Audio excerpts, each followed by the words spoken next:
Bonjour à tous et merci pour l'opportunité de partager avec vous les investissements d'IBM, non seulement en matière de Smarter Cities, qui est un programme que nous avons annoncé dès 2007.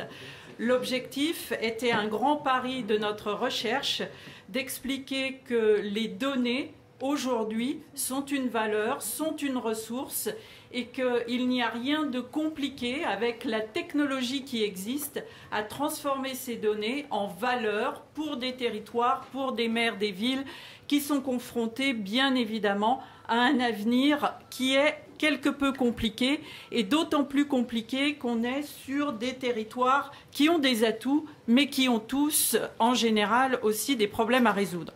Alors, l'histoire Smarter Cities avec la métropole Nice-Côte d'Azur remonte à 2010. Juillet 2010, j'avais eu le bonheur de me voir confier par Alain Bénichou la responsabilité de ce programme. Et dès septembre, M. Estrosi nous a fait l'honneur, en tant que ministre de l'Industrie à l'époque, d'ouvrir et d'inaugurer le centre Smarter Cities à la Gaude. J'ai démarré ma carrière là-bas, donc étant nommé Smarter City, je me suis assurée pour que nos patrons mondiaux investissent évidemment sur ce territoire. Et je me rappellerai toujours qu'en décembre de la même année, Monsieur Estrosi, vous proposiez à la fondation IBM, au concours de cette fondation, des projets du territoire qui finalement ont été retenus pour que des experts d'IBM viennent s'immerger sur votre territoire et travailler sur le projet de pôle multimodal et la problématique de la multimodalité des transports. Cette proposition et ce concours, vous avez présenté le projet en décembre 2010. À la même période, IBM annonçait que éventuellement peut-être nous allions quitter le territoire et à partir de là nous avons mené je pense ensemble une relation de confiance car ayant maintenant une trentaine d'années d'IBM, je savais que nos responsables financiers mondiaux peuvent apparaître comme prenant des décisions assez froides. Mais malgré tout, c'est ce qui nous a permis de fêter nos 100 ans cette année en France. Donc, on les respecte parce qu'il n'y a pas beaucoup de marques dans le domaine dans lequel on est qui peuvent dire qu'ils fêtent leurs 100 ans. Mais dans le même temps, je savais que leurs décisions seraient basées sur la capacité à évidemment développer du business, tout simplement. Et le business, pour une entreprise comme IBM, ça n'est pas quelque chose de mauvais. C'est quelque chose qui peut se transformer grâce à une vision, grâce à un leadership, grâce à une capacité à emmener tout un écosystème avec son charisme pour se projeter dans l'avenir. C'est faire confiance dans le fait que bien des technologies peuvent répondre et résoudre des problèmes qui peuvent apparaître comme étant extrêmement compliqués. Alors, laissez-moi vous donner quelques exemples et je vais reprendre la question précédente sur est-ce que vous mesurez ? En fait, on rencontre rarement des maires de ville aujourd'hui ou des présidents de métropole ou d'agglomération qui nous disent « j'ai plein d'argent, je ne sais pas quoi en faire, je veux innover ». Je n'en ai pas rencontré pour l'instant, malgré la centaine de maires que j'ai pu rencontrer sur mes 3 dernières années sur l'ensemble de l'Europe. Donc il y a une balance extrêmement intéressante en utilisant les données d'un territoire à faire finalement 2 choses. Des choses qui ne sont pas très glamour, mais qui permettent de réduire les coûts d'opération d'une ville. Les entreprises privées l'ont fait pendant ces 25 dernières années.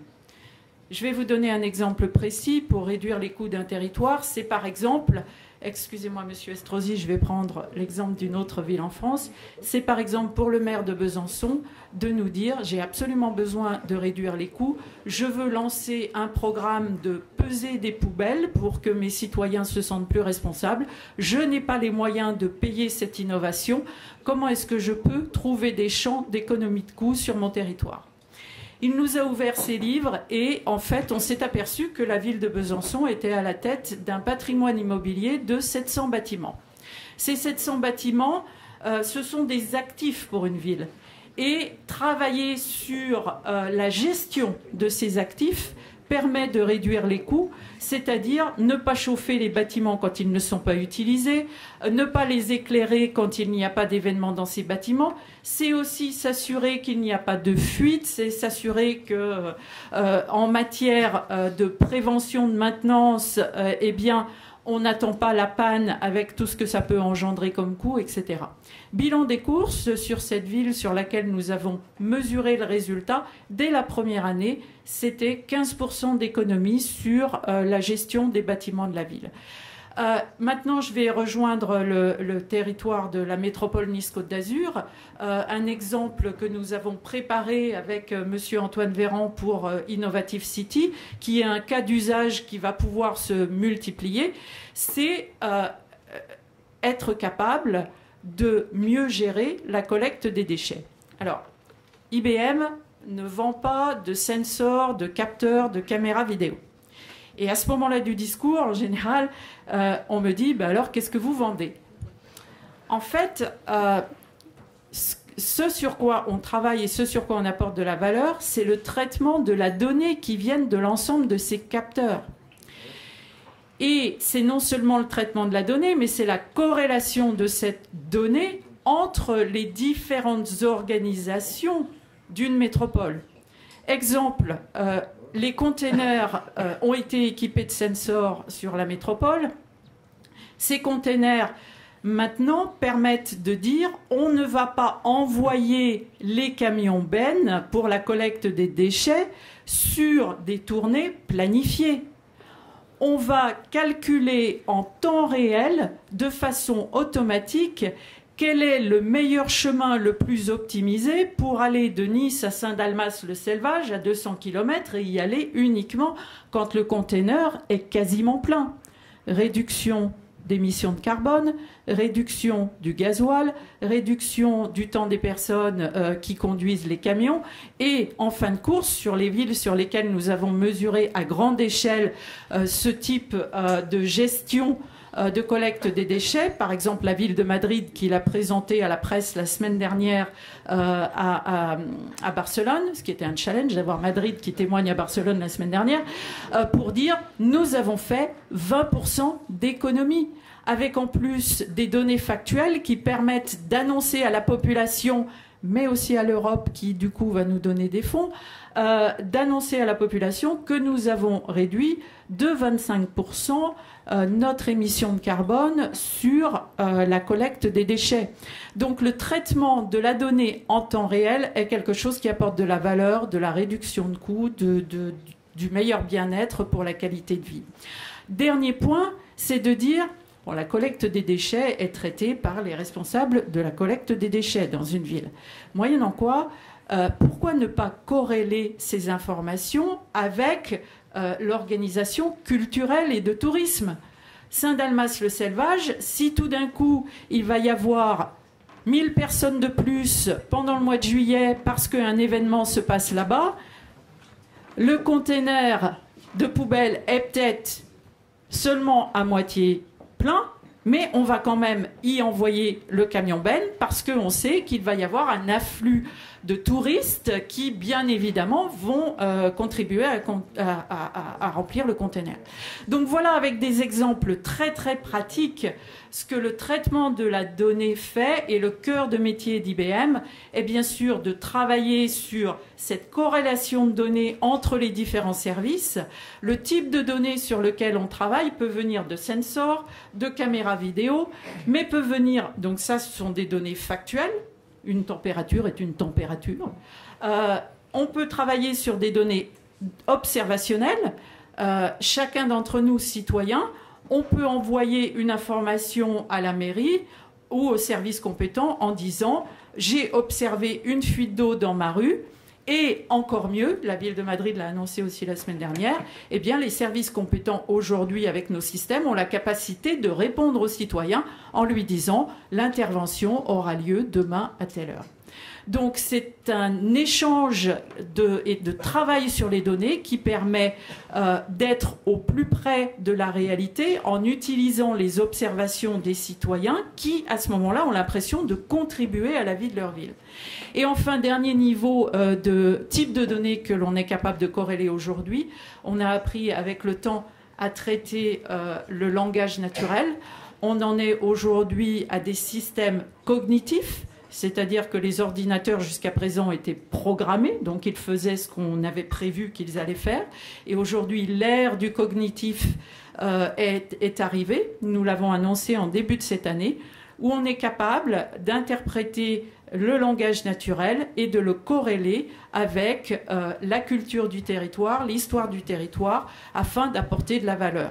Et là, on est capable aussi d'analyser les sentiments exprimés par les citoyens sur les réseaux sociaux. En général, sur Twitter ou sur Facebook, les gens ne mettent pas des faits ou des observations. Ils mettent leur opinion.